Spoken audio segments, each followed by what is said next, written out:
Today, the Supreme Court will hear a case that could change the campaign finance system.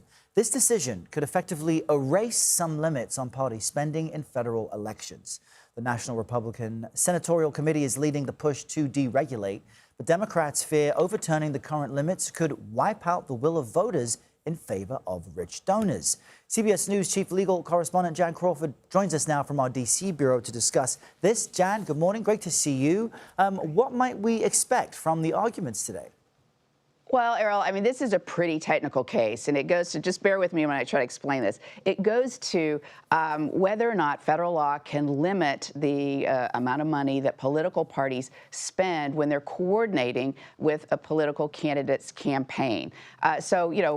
Or whether that violates the First Amendment. So Democrats are arguing that this regulation that puts those limits in is necessary because rich people could just do an end run around other limits on the money they give directly to candidates. They could just give it to the political parties, and then the political parties could coordinate with the campaigns. But Republicans who brought this case say that's just ridiculous. And if people really wanted to give this big money, they could just donate to super PACs, or that there's no campaign contribution limits to that. So they say it's unnecessary, and that it also violates the First Amendment because there's no real evidence of any kind of corruption that's going on here. And the court has said in previous cases that that's what's necessary.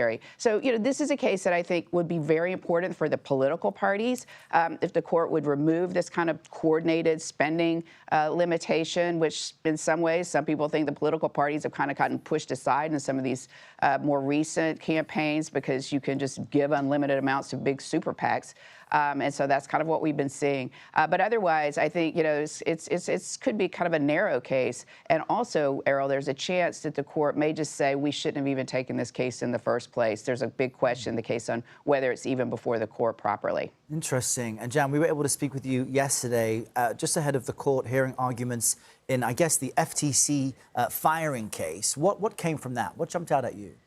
Well, Errol, that's this big case that looks at the separation of powers and whether or not President Trump, has more power than he currently has right now. Of course, he's really been pushing the boundaries on a whole bunch of different issues as we've been discussing over the past year. What happened here was he fired a commissioner on the Federal Trade Commission, and she sued. She said, I was supposed to have a term that ran till 2029.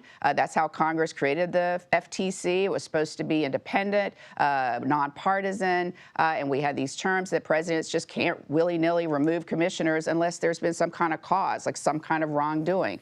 So she argued that Trump just had no authority to do this. Trump is arguing that he does because this agency has changed so much. It wields so much executive power now, unlike when Congress set it up over 100 years ago, that presidents have to be able to have commissioners that are going to exercise these powers so that they can be held accountable. I thought there was a really clear divide here between the conservatives and the liberals. I think conservatives are going to carry the day, and President Trump's probably going to win this case. The court's been signaling it's going in that direction for over a decade, including cases that President Biden relied on to fire various members of some independent agencies. But I've got a couple sound bites that illustrate that. First of all, we're going to hear from the Chief Justice, John Roberts. He's asking why this 90-year-old case that kind of is at issue here should still be good law because so much has changed. And then we'll hear from liberal Justice Sonia Sotomayor, kind of representing that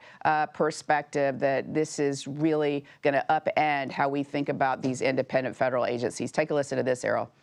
Humphrey's executor is just a dried husk of whatever people used to think it was. You're asking us to destroy the structure of government and to take away from Congress its ability to protect its idea that the government is better structured with some agencies that are independent.